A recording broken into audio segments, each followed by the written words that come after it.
আমাদের রুমটা ছিল 5 তলাতে, তাই ওপর থেকে অনেক সুন্দর একটা ভিউ পাচ্ছিলাম। আর চারিদিকে সাগর, সাগরের পাশ দিয়েই সমস্ত বিল্ডিং, বিভিন্ন হোটেল। আমরা এরকম ভিউ দেখে আর রুমেই থাকতে পারলাম না, তাই দ্রুত নিচে নেমে আসলাম। নিচে নেমে এসে আমরা এখন সাগরের পাড়ের দিকেই যাব। আসসালামু আলাইকুম, সকলে কেমন আছেন? আশা করি সকলে অনেক ভালো আছেন। আমি আলহামদুলিল্লাহ অনেক ভালো আছি। এই যে ঘুরতে আসছিলাম, এইটা তাংজিনেই, তবে এখন একটু বের হলাম কেননা বাইরের রোদটা একটু কমছে। তো এখন যাব একটু সমুদ্র মতো আর কি। এখানে এক কথায় সমুদ্রের কিছুটা অংশ বলে, বাধা বলে, মানে একটু সাগর কোয়ালিটির। এখানে যাবো আর কি ঘুরতে। অলরেডি রোদ পড়ে গেছে, এখন পড়ন্ত বিকেল, তাই এই আবহাওয়াটাই বেস্ট হবে ঘোরার জন্য। অবশ্য আসার পর থেকে অনেকটা ক্লান্ত থাকার কারণে এসেই আর কি খাওয়া দাওয়া করে শুয়েছিলাম, একটু রেস্ট নিলাম। রেস্ট নিয়ে এখন একটু বের হব। এইখানের আবহাওয়াটা অনেক সুন্দর, মানে আবহাওয়া বলতে পরিবেশটা অনেক সুন্দর, কেননা পাশেই সাগর পাড়। আর এই সাগর পাড়ে সন্ধ্যার পরে মানুষের ভিড় জমে যায়। বেশি ভিড় হয় গরমকালে, কেননা গরমকালে তারা এই সমুদ্রের পাড়ে বসে বিভিন্ন ধরনের চিকেন, বিভিন্ন ধরনের মাংস ওইটারে ফ্রাই করে করে খায়, সাথে মদও খায়, অনেকে ফিশিং করে। এই জন্য আর কি বিখ্যাত এই জায়গাটা। আর এইখানে বেশিরভাগ সবগুলো আর কি মোটেল, মানে এক কথায় হোটেল যারে বলে, কোরিয়ান ভাষায় আর কি মোটেল ভাবে বলে। এখানে বেশিরভাগ মানুষই আসে অন্যান্য জায়গা থেকে এসে আর কি এখানে মাছ টাছ মারে, থাকে, খায় দায়, ঘুমায়। দুইজন সঙ্গী নিয়েই বের হয়ে গেলাম আজকের সমুদ্র ঘোরার জন্য।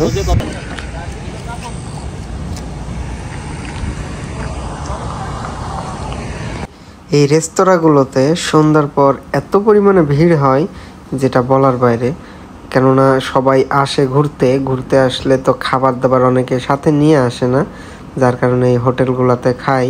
এইখানে যে গাড়িগুলো দেখছেন, সবাই কিন্তু ঘুরতে আসছে এখানে। আর এই জায়গাটায় গাড়ি পার্কিং করে হয়তো কেউ খাওয়া দাওয়া করছে কিংবা কেউ সমুদ্র পাড়ে গিয়েছে। সাগর পাড়ে বাতাস, প্রচুর পরিমাণে বাতাস। আর অলরেডি বাতাসের একটা মানে ফিল পাচ্ছি আর কি, অনেক বাতাস। এখনো তো আমরা সাগর পাড়েই যাইনি, বাইরে আর কি সাগরের পাশেই যেখানে পার্কিং টার্কিং বিভিন্ন হোটেল, সেইখানে আছি।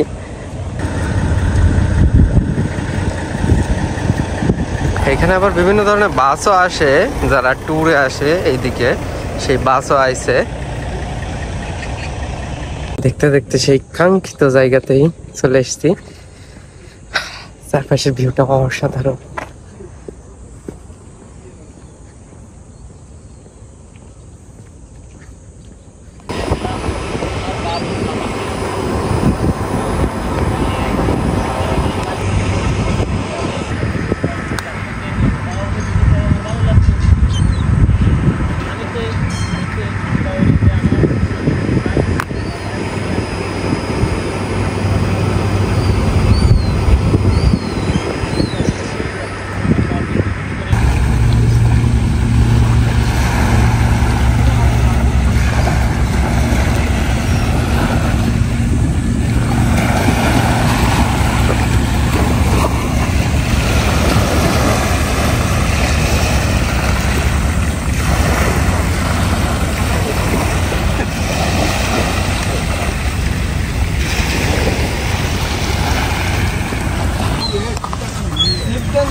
চেষ্টা নেই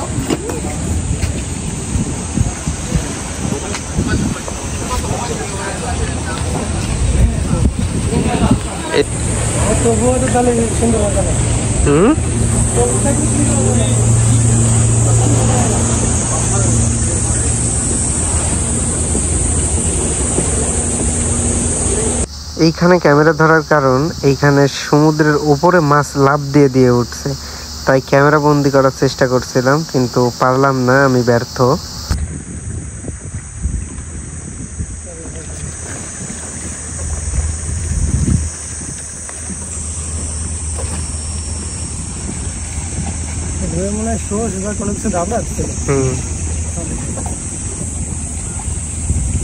সবাই দেখাও, আমি বাড়ি গেলেই আপনার রাত গ্লোবি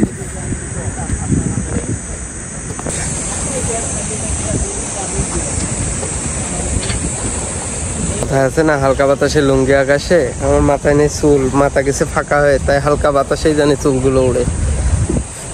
আর আবহাওয়াটা ছিল অসাধারণ, ভিউটাও ছিল অসাধারণ। অবশ্যই এর আগে একবার আসছি, কিন্তু ঠিক সেই সময় একটু ঠান্ডা ছিল, লোকজনও কম ছিল। আর এখন গরমের টাইম, এখন সব থেকে বেস্ট ওয়েদার এই সাগর পাড়ে ঘোরার মতো।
আর পিছনে যেটা দেখছেন, এটা লম্বা একটা আর কি ব্রুজ খলিফার মতো। সত্যি অসাধারণ ওয়েদার, প্লাস আবহাওয়াটাও সুন্দর, আর জায়গাটা তো আরো বেশি সুন্দর। ঘুরতে ঘুরতে সন্ধ্যাও হয়ে গেছে, এখন প্রায় রাত 8টা 10 মিনিট, কিন্তু এখনো আলো আছে। মানে গরমকালটাতে অনেক ডিলে করে আর কি সূর্য ডোবে, প্রায় 8টা 8:30 তো বাজেই, অনেক সময় দেখা যায় 9টাও বেজে যায়। আবার ঠিক সেম ভাবে শীতকালে কিন্তু 4:30 5টার মধ্যেই সন্ধ্যা, আর গরমকালে 8:30 9টা পর্যন্ত বেজে যায়। 9টা বলতে রাত 10টা 11টা 12টার দিকেও অনেকটা আলো থাকে, মানে যে একেবারে যে অন্ধকার, পুরো অন্ধকার এমন থাকে না। জীবনে বাঁচতে হলে ঘুরতে হবে, নাহলে কি হবে? জীবন চলে? জীবন তো একটাই ভাই, অনেক ঘুরতে হবে। কিন্তু গরমে জীবনটা শেষ। কিন্তু এই যে এই সমুদ্রের ধারে যেই বাতাসটা আর যে ফিলটা, সত্যি অসাধারণ। আপনারা অবশ্য দেখতে পাচ্ছেন আমার চুলগুলো দানি উঠছে, মানে অনেক বাতাস হচ্ছে। আর বাতাসটা হচ্ছে আবার সাথে সমুদ্রে যে মাছ আছে, মাছগুলো লাফ দিয়ে দিয়ে উপরে উঠছে, সত্যি অসাধারণ। আর এই ব্রিজটা মূলত অনেক টুরিস্ট আসে এখানে, যার কারণে আর ব্রিজটা তৈরি করা।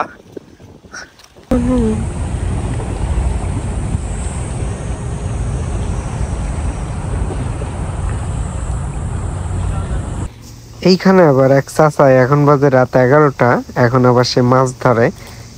একটা ছিপে 3টা করে বড়শি লাগায়, বড়শির সাথে কেঁচো যারে বলে, কেঁচো ওইটা গাঁথনি করে দিয়ে এরপরে একসাথে 3টা করে মাছ ধরে। মানে একটা যখন ওই সামনের লাইটটা যখনই নড়ে, তখনই সে একটা টান দেয়, টান দিলে একটা মাছ বাঁধে, তারপরে আবারও টান দেয়, তারপরে আরো একটা বাঁধে, তারপরে আবারও টান দেয়, আরো একটা বাঁধে। তাইলে টোটাল 3টা বড়শিতে 3টা মাছ বাঁধার পরে সে পুরোটা টান দিয়ে নিয়ে আসে এবং 3টা মাছ একসাথে 3টা মাছ ধরে সে। 2টা বড়শি আনছে, 2টাই একটার পর একটা, একটা তুলছে আর একটা ছাড়ছে, একটা তুলছে আর একটা ছাড়ছে। মূলত এখানে সামুদ্রিক বেলে মাছ মতো আর কি ওই মাছগুলোই ধরতেছে, এছাড়া অন্যান্য বড় মাছ খাচ্ছে না, এই ছোট ছোট মাছগুলোই আর কি খাচ্ছে। তারপরেও এক একটা ছিপে 3টা করে উঠলেই অনেক কিছু দেখা যায়, 1-2 ঘন্টা মারলে অনেক মাছ পাওয়ার সম্ভাবনা থাকে।